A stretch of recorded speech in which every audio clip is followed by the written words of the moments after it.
Unexpected things can happen in children's ministry, and sometimes things get held up. By being prepared for halts in the program, whether expected or not, you can stay in control and you don't have to stress about keeping the kids' interest. So today we're going to go through a list of go-to waiting games to keep you going when your program throws you a curveball.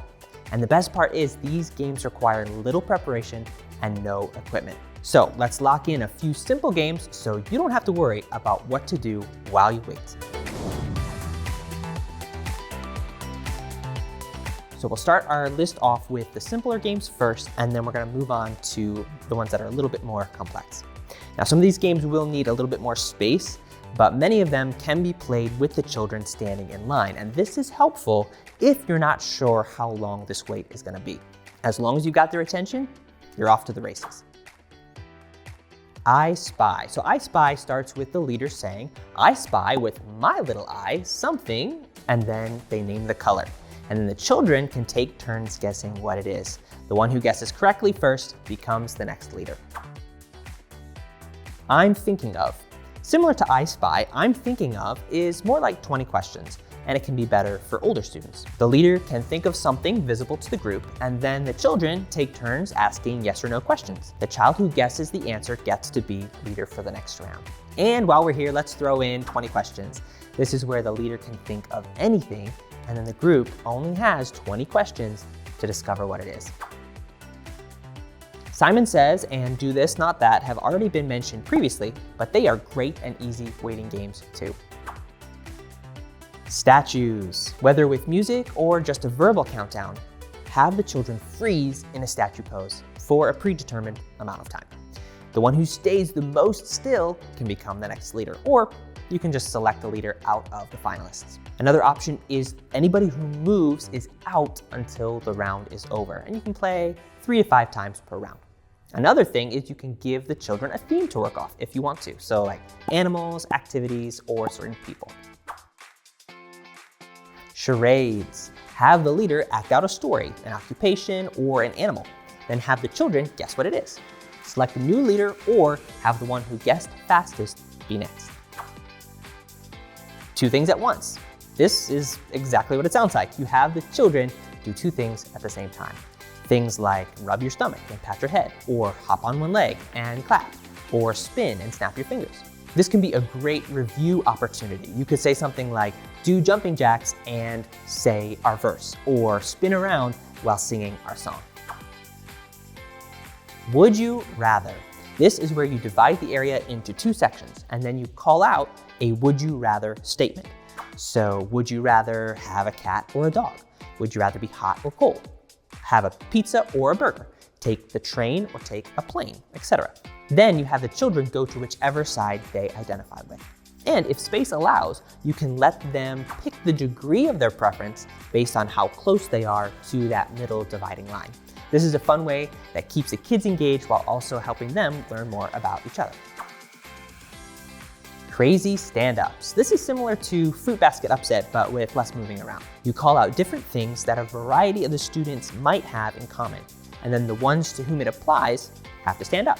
So things like anyone born in June, or anyone 7 years old, or wearing shoelaces, or have long hair, or brown eyes, or own a pet, or love pizza. You get the idea. This is also a great option for a review game. You can have whichever group stand and recite the verse, or answer the question, and so on. And then you start again. What's the Same? This is a good game that requires a little creative thinking. You pick 2 items that everyone can see or everyone knows about, and then ask, what's the same? And then have the children point out any similarities that there may be. And there may be more than one.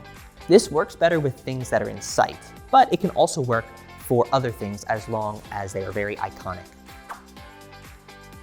Guess Who? This is where you think of someone that's present or that the whole group knows, and then you have the children take turns asking questions in the vein of the Guess Who children's game. So questions like, is it a boy? Do they have blue eyes? Do they have gray hair? Are they older than 50? And you can get really creative with these questions. The winner then gets to pick the next person for the group to guess. Speaking of guess what you can do to help get this channel to more people like you. That's right, you got it. Beep beep that like button if you've gotten a new idea so far. And now let's get back to the rest. Copycat. So this is where you have someone leave the room or close their eyes and plug their ears. Then you have the whole group sit in a circle and they choose a leader. The leader is going to be the one who starts and then changes the movements of the group. So things like snapping fingers or patting their knees or rubbing their hands together, that type of thing. Now everyone needs to be aware of the leader but not pay attention to them. Once everybody's ready and they know the first thing the leader will start with, they bring the person back who stepped away. We have them stand in the center of the circle and then they have to guess who they think the leader is.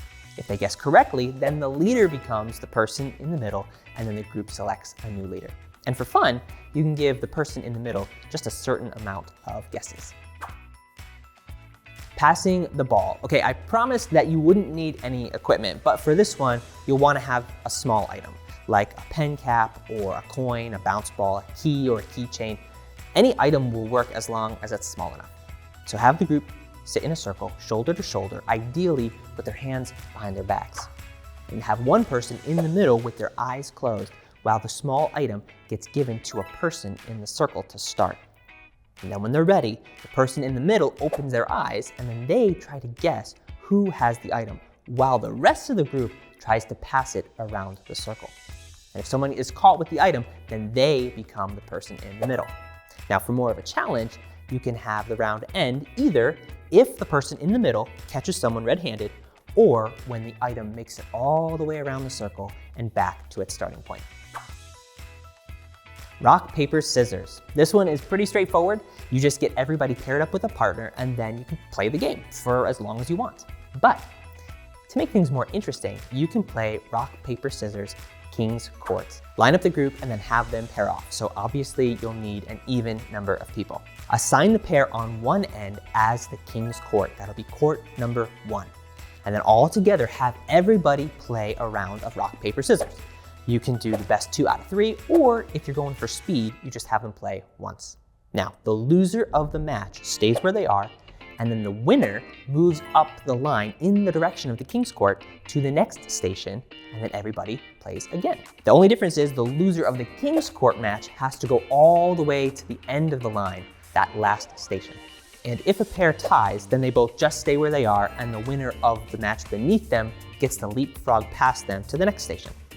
The aim is to work your way up to the King's Court, and for additional fun, you can play for points. So anytime a player wins a match in the King's Court, they get a point. The first player to get 5 points becomes the king. And there you go, a boatload of ready-to-play waiting games with no equipment necessary. Just have your favorite one locked and loaded for whenever you need it, and now you can focus on the programming while knowing that you are prepared for any unexpected delays that may come your way.